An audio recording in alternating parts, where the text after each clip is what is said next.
Welcome to the Growth Catalyst Show, where we believe that growth could come in many forms: professional, personal, company, sales, you name it. I'm your host, Dan Mahoney, founder of Transcendent Sales Solutions and a guide to a world of growth possibilities. I've spent my career empowering companies and their people with strategies that accelerate growth. I'm here to bring you stories of these business leaders and their trusted advisors to gain insights into their journeys and learn how they fuel their own growth. Just maybe their journey could become part of your own growth story. Are you ready? Let's grow. Welcome to the next episode of the Growth Catalyst Show. I'm your host, Dan Mahoney, and I'm excited to have my next guest here today. Bill McDermott is the CEO of the Profitability Coach. He identifies the challenges and opportunities for businesses and creates customized plans to maximize cash flow and increase the rate of profitability. Bill is also the podcast host of Profit Sense on the North Fulton Radio X. I was right with that, where he shares stories and insights from Atlanta's most successful entrepreneurs and innovators. Bill, welcome to the Growth Catalyst Show. Yeah, thank you, Dan. I'm excited to be here. Looking forward to our visit. It's great to have you today. So I learned a lot about Bill this morning doing my research. So you started out your college career thinking about political science at Wake Forest. Were you thinking about it being a career politician? No, actually, I was thinking about going to law school and becoming an attorney, and so we didn't have anything really but political science to pick from at Wake Forest. So, but then I just decided law school wasn't for me. I had been dating my high school sweetheart, and I wanted to get married rather than go to law school. Which probably shortened that time frame by 4 to 6 years, I'm guessing. Yeah, and now I think the world probably has a lot of attorneys and not too many bankers and profitability coaches. So I think I made the right choice. So how did you pivot into banking, and what to take it from, going from political science into the banking world? Yeah, that's a great question. So I did my interviews, and the placement office suggested going into banking. It's a good background, getting a general sense of business, working with a lot of business types. And so I got a job at Wachovia Bank, and I was actually the repo man for the auto dealer section of Wachovia Bank. This is before it was Wells Fargo. And so we probably shouldn't tell all those stories that I could tell about uh, collecting past due car loans and repossessing cars and all that. But I do have some stories to tell there. As a child, as a young kid, my dad used to sell cars part-time, and there was a couple situations that I remember sharing with me. There's some wild stories, I'm sure. Oh yeah, yeah. Stories that involve Dobermans and baseball bats and other things. But So, I survived that. yeah, you didn't do that for 32 years in banking, Bill, I'm guessing. No, we were in Kinston, North Carolina, and Kinston is a great town, tobacco town in eastern North Carolina. But my college roommate had moved to Atlanta. He attended PA school at Emory University. He said, Bill, you and Martha ought to come to Atlanta. And I said, twist my arm. So I interviewed with some banks and ended up going to work for a bank called Peachtree Bank, which was acquired by Trust Company, which became SunTrust, and spent about 25 years of my career there, 8 years in the retail side of the bank, and then about 17 years on the commercial banking side of the bank, loaning money to closely held businesses. And that's really where I started honing my financial skills and analytical skills. So you moved into the Profitability Coach based in 2009. Was that planned, or was that more based on the market conditions back, believe Yeah, it or not, now 15 years ago? yeah, it's hard to believe. So it was totally unplanned. I had left SunTrust. I was working in a community bank as the chief commercial lender, and the banking crisis hit earlier that fall. So it was February of 2009.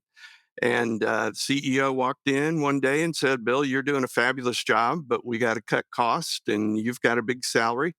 And so here's your termination letter." And I went home and told my wife, and she cried, and I cried. And then we figured out, okay, what are we going to do next? So based on, and that happened to me too, something similar, not in a bank, but at a manufacturer. What led you from there to go into the profitability coach and, pivot into that based on what you did in the banking sector? Yeah, that's a great question. So, when you're laid off at 54, you have no idea what you're going to do. So, what do? You pray and say, "Okay, Lord, you've closed the door, open a window, and by the way, would you put a little neon around it with me for me so I can see it?" But what I knew, Dan, was business owners really struggled with financial management. They didn't learn it in school, and there's no on-the-job training when you're the owner of the company. So I launched the Profitability Coach back in the height of the Great Recession and said, I really want to help business owners become better financial managers. If they're better financial managers of their business, they can go from financial confusion to financial clarity. Um, every business owner has a really big dream for their business. They want to make it happen, but often they don't know where to start or what to do. Even further, I've found many business owners are too busy working in their business. They don't really take time to work on their business. So I launched the Profitability Coach actually in April. It'll be 15 years with the idea, as I mentioned, and really helping them uh, not only grow their business, but understand what their numbers are telling them and why. So if you look now 15 years, we went from the Great Recession to whatever we call the times we're in today. It depends on who you ask, I guess. And I've seen a lot of clients dealing with inflation, the pressures of pricing increases, and then I've seen a lot of low price alternatives now sitting hard that hitting the market. Talk about from a business owner perspective, how do you balance that?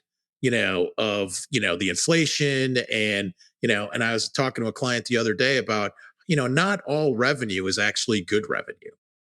True. That's an excellent point. I think first, um, most business owners don't fully understand how to differentiate themselves from their competitors. They don't fully understand what their big differentiator is in the marketplace. And so, if you can't really articulate that, um, you're going to be perceived by the client as a low cost provider. And so, the ability to not be a quote Walmart. Um, Walmart is fantastic. You can find they have everything, and pretty much they're going to have the cheapest price. But if you go into Walmart, you better know what you're looking for. And it's going to be hard to find a parking place in the parking lot. And when you get in, you're not going to find a customer service person. And the checkout line is going to be really long, but it's really economical. That versus an Ace Hardware. We've got a great Ace Hardware close by. You walk in, you're going to get greeted by someone, and they'll ask you what you're looking for. They're going to take you exactly to the row where it's on. They're going to tell you the pros and cons of the 3 or 4 different products that you might be shopping for, and just the expertise, the service is totally different, and then what you experience at a Walmart. So I think how you deal with as a business owner is you have to understand your value proposition. That allows you to differentiate yourself because if you can, then you're willing to charge a price based on the value that you're delivering, which will help in the long run offset some of the inflationary pressures. Because when I go to my Ace Hardware, I'm just looking to find the thing that I need. I'm not really, and maybe I should be, but I'm not really focused on how much it costs versus the other two things. So I think business owners, in order to not only combat inflation, but also deal with price pressures, um, I think all of us should focus on what's our value that we're delivering to the marketplace and price accordingly. And hopefully that will, over time, beat inflation. Let's take a moment for a quick word from our sponsor. This episode of the Growth Catalyst Show was brought to you by Transcendent Sales Solutions. Whether your company is facing uncertainty, declining sales, or resource limitations, Transcendent Sales has the solution. Their team has decades of experience helping businesses find alignment to meet their growth goals and transforming underperforming sales organizations into revenue-producing market leaders. They take a hands-on, results-oriented approach to solving sales challenges. Visit transcendentsales.com to learn more and subscribe to the bi-weekly Growth Catalyst newsletter for insightful growth strategies. Transcendent Sales Solutions, empowering businesses to reach new heights. And now back to the show. So it sounds like what you're doing is in the profitability coach is not necessarily all just about numbers and crunching numbers. You're taking it a lot further on how those numbers are affected. Yeah. And so a story comes to mind. Well, let me back up before the story. Businesses are either doing really well, Dan, or not doing really well based on five things. Those five things are people. To use Jim Collins's quote, you got to have the right people and have them in the right seats. You got to have processes documented. Otherwise, you're really inefficient. You've got to have a good marketing strategy. You have to execute well, both efficiently and effectively. And then the fourth thing is you got to have enough cash. Cash is like oxygen to a business, and there are a lot of business out there that are figuratively suffocating because cash flow is so fast, is so sparse. Cash is king. Yeah, indeed. So generally, the profitability coach first does a financial assessment of the business. We typically look at 3 years worth of financials. We are looking at trends, and the positive or negative trends are usually happening or not happening because of those five things: people, process, strategy, execution, and cash. And so we're looking for areas to accelerate financial growth and get that business owner um, moving along the road to profitability. So I can think of a psychology practice that I worked with probably 6 or 7 years ago. Um, it's a good practice, 3 locations, very successful, but their receivables were all from insurance companies, and insurance companies are notoriously slow pay. So the first thing we had to do is speed up her cash flow, which we did. We focused on the receivables that were over 60 days and over 90 days, basically doubled her cash balance by getting more money in the bank. And then we really focused on her scheduling because she had in those 3 locations, she had 27 therapists and psychologists. And so we were working on getting appointments scheduled and made. And so, in about a 2 year period, we were able to increase uh, her top line revenue by about 60%, about 30% a year consecutively for 2 years. So, the combination of that plus having extra cash in the bank, she was able to um, almost double her profitability in 2 years just because of the increased revenue growth that we had. And of course, had more cash to fund that growth because we had improved collections. And that's just one of many stories. I'm sure you have dozens of them you can share. Um, If we look at the market today, interest rates have gone up pretty high. And I know even myself with my business, I wasn't worried about taking out money before 4 or 5 years ago because it was cheap money Right. versus now you really have to look at it. So how are businesses really managing that with lines of credit and where it is very expensive now to have debt? Yeah. First, I believe if you don't need a line of credit, that's probably the best time to get one. And so it is more expensive, but I think 85% of business owners losing sleep at night is over cash flow, Dan. And so even if you don't need a line of credit, it makes sense to have one because if you've got payroll coming and all of a sudden the receivables you were hoping would come in aren't coming in, it's a great idea to have that line of credit. Um, I will also tell you, I've got another client who, despite increased interest rates, has made some pretty significant capital investments, primarily because these capital investments, even in a rising rate environment, are going to give him the ability to expand, the ability to grow a different product line than what they have been in the past, as well as a machine that takes 5 different processes and converts it into one. So it's much more efficient. So uh, even the rising interest cost in that case is more than offset as far as the benefit and the ability to improve the efficiency of the operation as well as expand so that they can grow even more than they've been growing. So, as we talked a little bit before, it depends who you ask where we are in the state of this business environment right now with a lot of the inflationary things. Just looking at it, because things I think have slowed down just a tad. What are some things some business owners should be doing right now to really, and I'll say the R word, recession proof their business? Yeah,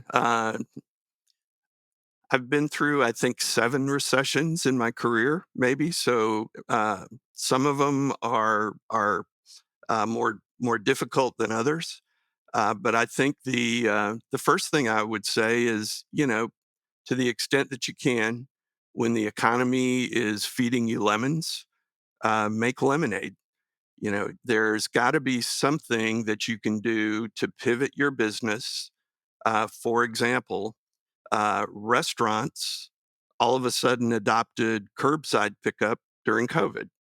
And so people were tired of cooking for themselves. I know my wife and I were tired for cooking for ourselves. So you could go to a restaurant, not sit inside, but basically get a takeout order curbside. So lemons to lemonade. Um, when you're in a recession, honestly, you've got to pay attention to your numbers. And so the next thing I would say is check your numbers. If you see revenue going down, that's typically going to mean you're gonna have decreased profitability. Understand where you can cut. In a recession, if you can cut some non-revenue generating activities, um, that is probably the second thing I would look at. So, in addition to reducing cost, um, what are things that you can do to increase your cash flow? Uh, the big thing is your payables or somebody else's receivables, and your receivables are somebody else's payables. So, what can you do to try to collect your receivables faster and hopefully maybe pay your payables a little bit slower? That certainly helps with cash flow. Um, the other thing, as a former banker, about 8 out of every 10 business owners I talk to have a bank, but not a banker. And listen, it's hard to have a banker because bankers move around a lot. And so, but I would say if you have a banker that you have a relationship with that can help you during times of a recession in a proactive way, that's invaluable. And then the other thing I would say in recessions, um, be familiar with some special terms. If your bank all of a sudden is transferring you to something called the Special Assets Department, SAD, you're going to be sad when you get there because that department in a bank is charged with managing the high risk credits out. And so also be aware of terms like covenant default. You may have signed a commitment letter and you forgot that you had a cash flow covenant in there, which means you've got to have a certain amount of profit to cover your loan payments. And if you break that, there's a possibility the bank will come to the table and either renegotiate. There are even some circumstances where that covenant default goes into something called a forbearance agreement. So that's another thing to look at. If the bank is asking you to sign a forbearance agreement, technically they have called the loan, but they're going to defer or forbear the liquidation of the assets by signing this agreement. And that agreement usually means higher interest rate, stricter terms, et cetera. So even if you're making the payments, they could do that. Even if your profitability's down, hence why they get their financials every year. Yeah. Because if your profit is down, that's going to signal that at some point in time, if you're continuing to put capital into the business, the owner's going to run out. And if the business can't produce the cash flow, you're going to have a hard time paying the bank. Got it. Well, those are really good tips, Bill.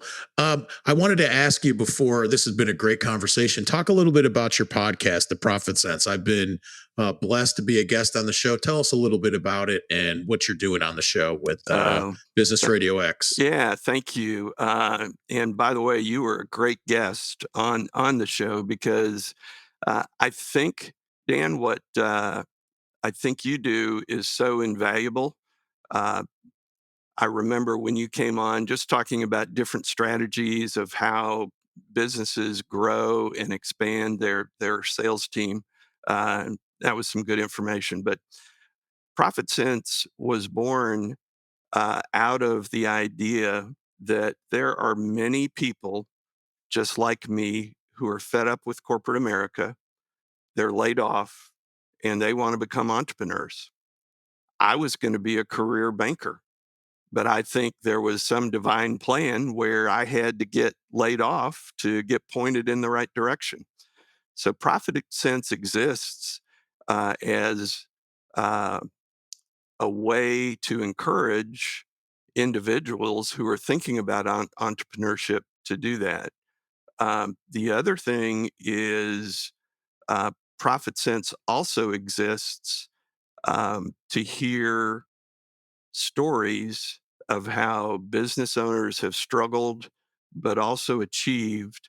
I was listening to a podcast on NPR by Guy Raz, and he said he has a podcast called How I Built This, and interviews business owners about how they built businesses. And so uh, it is great to hear some of the business owners' stories, including yours, about how we all decided to get out of corporate America, start our own businesses, the struggles that we've had, the achievements that we've had, um, but also the light bulb moments that we've had when we're working with clients and the light bulb goes off in their head and we realize, gosh, there was something that we said or did that made a difference in someone else's life. So my grandfather was a huge storyteller. And I think I kind of have that storyteller gene too. So um, we tell stories of business owners as inspiration to people in corporate America thinking about going into business, as well as hearing encouraging stories of successful business owners and the professionals that advise them. Well, Bill, you do a great job on the show, and there's so many of us entrepreneurs out there. I like to call us. We should start a club, the Corporate Refugee Club. That's right. I couldn't agree. I would be willing to join if you start it.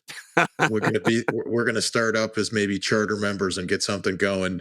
Bill, this has been a great conversation. If someone's interested in learning more about the Profitability Coach and listening and learning about your podcast, the Profit Sense, tell them where they can go and find it. Yeah.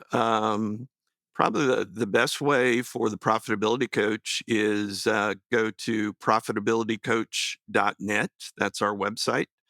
If they want to email me, they can, Bill at theprofitabilitycoach.net. They can go to our podcast show page at Profit Sense, and that's SENSE, ProfitSenseRadio.com. If someone wants to call me on the phone, they can do that at 770-597-3136. Bill, I really appreciate you taking some time today to speak to us, and thank you for appearing on the Growth Catalyst Show. Yeah, thanks for having me. I had a great time. And that's a wrap for today's episode of the Growth Catalyst Show. Remember, you can take these stories of growth and make them part of your own journey. Learn from them, draw inspiration, and let them guide your path of growth.